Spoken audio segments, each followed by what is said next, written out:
মহাভারতের সূর্যপুত্র কর্ণ ছিলেন একজন সৎ, ধার্মিক, পরোপকারী ও দানবীর। কিন্তু এই মহাবীর কর্ণ সারা জীবন শুধু কষ্ট, লাঞ্ছনা, অপমান ছাড়া আর কিছুই পাননি। আজীবন তাকে সূতপুত্র বলে লাঞ্ছনা, গঞ্জনা, অপমান সহ্য করতে হয়েছে।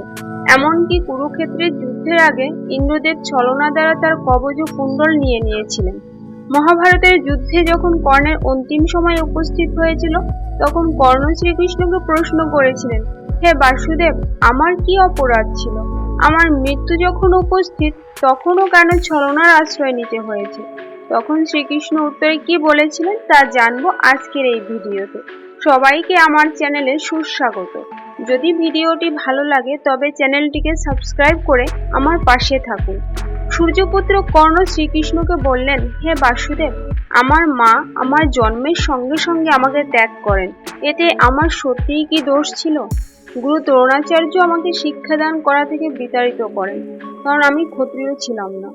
ভগবান পরশুরাম আমায় শিক্ষা তো দিলেন, কিন্তু যখন জানলেন আমি ক্ষত্রিয় নই, আমি সূতপুত্র, তখন তিনি আমায় অভিশাপ দিলেন যে যখন তার দেওয়া শিক্ষা আমার সবচেয়ে প্রয়োজন হবে, তখনই আমি সেই শিক্ষা ভুলে যাব।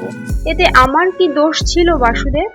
দ্রৌপদীর স্বয়ংবর সভায় আমাকে সূতপুত্র বলে অপমান করা হয়েছিল। মাতা কুন্তী যখন আমাকে আমার জন্মের রহস্যের কথা বললেন, তখন তিনি দানস্বরূপ পঞ্চপাণ্ডবের প্রাণ ভিক্ষা চাইলেন। জীবনে আমি যা কিছু সম্মান পেয়েছি তা কেবলমাত্র দুর্যোধনের জন্য। আমি যদি তার পক্ষ থেকে যুদ্ধ করে থাকি, তাহলে তাতে আমার অপরাধ কোথায় বাসুদেব? তখন ভগবান শ্রীকৃষ্ণ উত্তরে বললেন, হে সূর্যপুত্র, আমার জন্ম কারাগারে হয়েছিল। আমার জন্মের পূর্বেই মৃত্যু আমার জন্য অপেক্ষায় ছিল। যে রাতে আমার জন্ম হয়েছে, সেই রাতেই আমার মাতা পিতার কাছ থেকে আলাদা হয়ে গিয়েছিলাম। নিজের মামা কংস আমায় মারতে চেয়েছিলেন। তোমার বাল্যকাল, কৈশোরকাল তো কেটেছে রথ, তীর, ঘোড়া এইসবের মধ্য দিয়ে।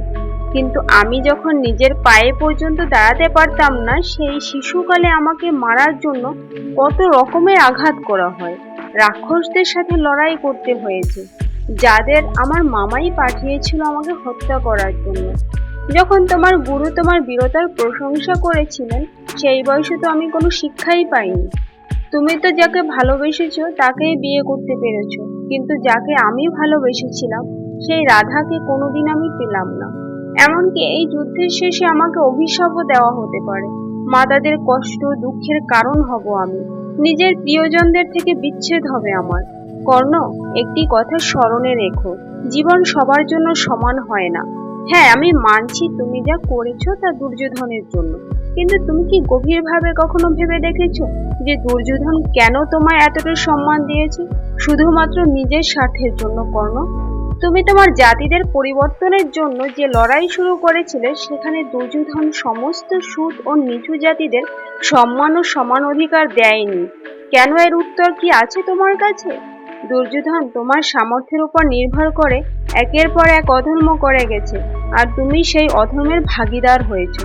কিন্তু সত্য ধর্ম কি, ন্যায় কি, তা তুমি খুব ভালো করেই জানো।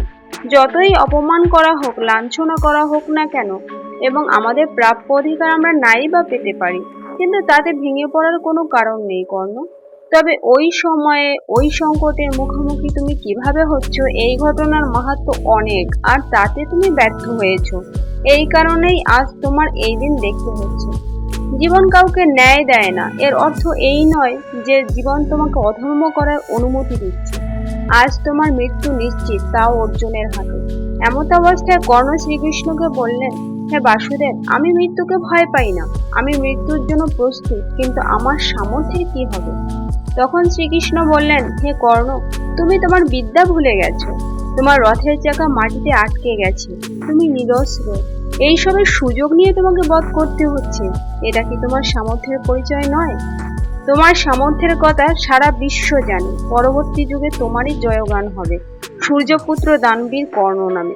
তারপর অর্জুন অঞ্জলি অস্ত্র দিয়ে কর্ণকে বধ করেন। যদি ভিডিওটি ভালো লেগে থাকে তাহলে কমেন্টে জয় শ্রীকৃষ্ণ লিখুন। সবাই সুস্থ থাকুন, ভালো থাকুন।